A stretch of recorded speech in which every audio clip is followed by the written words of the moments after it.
شهر الخير وحب الغير قيام الليل صيام رمضان رمضان.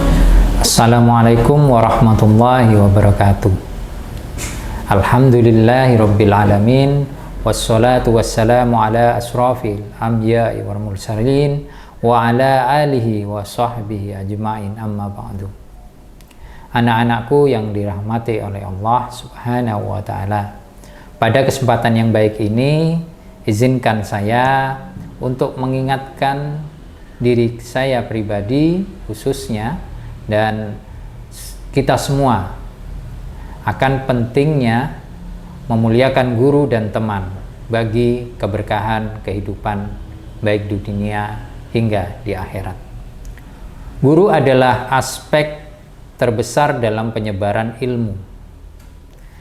Memang kita pada zaman ini kita bisa belajar dari buku, dari internet, dan lain sebagainya. Namun ada beberapa hal yang tidak bisa kita pelajari dan hanya ada dan bisa kita pelajari dari seorang guru. Dari guru kita banyak belajar tidak hanya satu bidang, tapi bisa juga belajar tentang adab dan akhlak yang tidak bisa diajarkan oleh teknologi. Saya teringat kepada pesan Nabi Muhammad SAW yang diriwayatkan oleh Imam Ahmad yang berbunyi, "Laisa minna man lam yujilla kabirona wa yarham zakhirana wa ya'rif li'alimina haqqa," yang artinya tidak termasuk golongan kami orang yang tidak menghormati yang lebih tua dan tidak menyayangi yang lebih muda dan tidak mengetahui hak-hak orang-orang berilmu atau guru atau ulama. Jadi artinya kita diwajibkan untuk memuliakan guru, kita diwajibkan untuk bisa berakhlak, beradab kepada guru-guru kita. Ada satu kisah yang sangat menjadi suri toladan, yaitu kisah Ibnu Abbas radhiyallahu an yang merupakan sahabat yang alim, mufassir Quran umat ini, dan salah satu seorang ahli bait Nabi, yaitu keluarga dari Nabi. Ibnu Abbas radhiyallahu an mendatangi Zaid bin Sabit untuk belajar hadis. Nah, saat Zaid bin Sabit radhiyallahu an hendak menaiki kendaraan, Ibnu Abbas segera memegang tali kekang unta tersebut dan menuntun sebagai bentuk penghormatan terhadap gurunya. Lantas Zaid bin Sabit mengatakan, "Wahai Ibnu Abbas, yang merupakan kerabat dekat Rasulullah,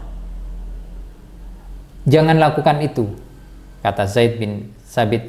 "Jangan lakukan itu, wahai sepupu Rasulullah, karena engkau adalah orang yang terhormat dari kalangan Nabi, dari kalangan Rasul." Tapi apa yang dikatakan oleh Ibnu Abbas, dia mengatakan, "Seperti inilah kami diperintahkan untuk memperlakukan para ulama atau guru-guru kami." Kisah ini menunjukkan bahwa seorang Ibnu Abbas saja yang terhormat bersedia untuk memuliakan gurunya. Maka dari itu saat ini kita bisa lihat seorang Ibnu Abbas menjadi salah satu ulama-ulama besar. Bahkan pada kisah lain, yaitu dari Al-Imam Asy-Syafi'i Dia pernah berkata, dulu aku membolak-balikkan kertas di depan guruku, yaitu Imam Malik, dengan sangat lembut karena menghormati dan segan padanya dan supaya dia tidak mendengarnya. Nah, dari sinilah kita bisa melihat ya bagaimana seorang Al-Imam Asy-Syafi'i yang memperlakukan gurunya, memuliakan gurunya, sampai-sampai dia rela untuk secara lembut perlahan untuk membolak-balikkan kertas atau kitabnya. Nah, bahkan seorang Sayyidina Ali bin Abi Thalib juga mengatakan, ana abdu man allamani walau harfan wahidan, yang artinya aku adalah hamba atau budak bagi siapapun yang mengajarkan ilmu kepadaku walau hanya satu huruf. Begitu besar mereka memperlakukan, memuliakan guru-guru mereka. Untuk itu, apa yang harus kita lakukan sebagai seorang murid ya, dan memperlakukan guru dan juga termasuk teman-teman kita, yaitu dengan berkata baik, tidak berbicara kotor ya, menghormati guru dan teman-teman kita, misalkan menunjukkan dengan rasa hormat ketika berjalan kemudian bertemu dengan seorang guru, menunduk, menjaga pandangan kita, kemudian berbuat baik dan membantu guru, kemudian dengan mendoakan guru-guru kita dan teman-teman kita. Tidak berbuat gaduh, ini salah satu juga adab ketika guru sedang menerangkan atau ketika teman kita sedang berbicara, kita tidak memotong pembicaraannya. Kemudian merendahkan diri di hadapan guru kita dan rendah hati terhadap teman-teman kita, serta bersabar terhadap kekurangan atau kesalahan yang guru lakukan. Karena seorang guru sejatinya juga pasti pernah melakukan kesalahan, atau ada beberapa guru yang memiliki karakter yang berbeda ya, ada yang lembut cara mengajarnya, ada yang keras cara mengajarnya. Namun Al-Imam Asy-Syafi'i mengatakan, bersabarlah terhadap kerasnya sikap seorang guru, karena sesungguhnya gagalnya mempelajari ilmu karena memusuhinya. Maka wajib bagi kita seorang murid, saya pun adalah seorang murid, dan semua manusia yang ada di dunia ini juga pasti pernah menjadi seorang murid. Lalu apa hikmah dari melakukan memuliakan guru-guru kita? Banyak hikmah yang nanti akan kita dapat. Satu, ilmu lebih mudah masuk, tidak hanya kepada ingatan kita, pikiran kita, tapi juga hati kita.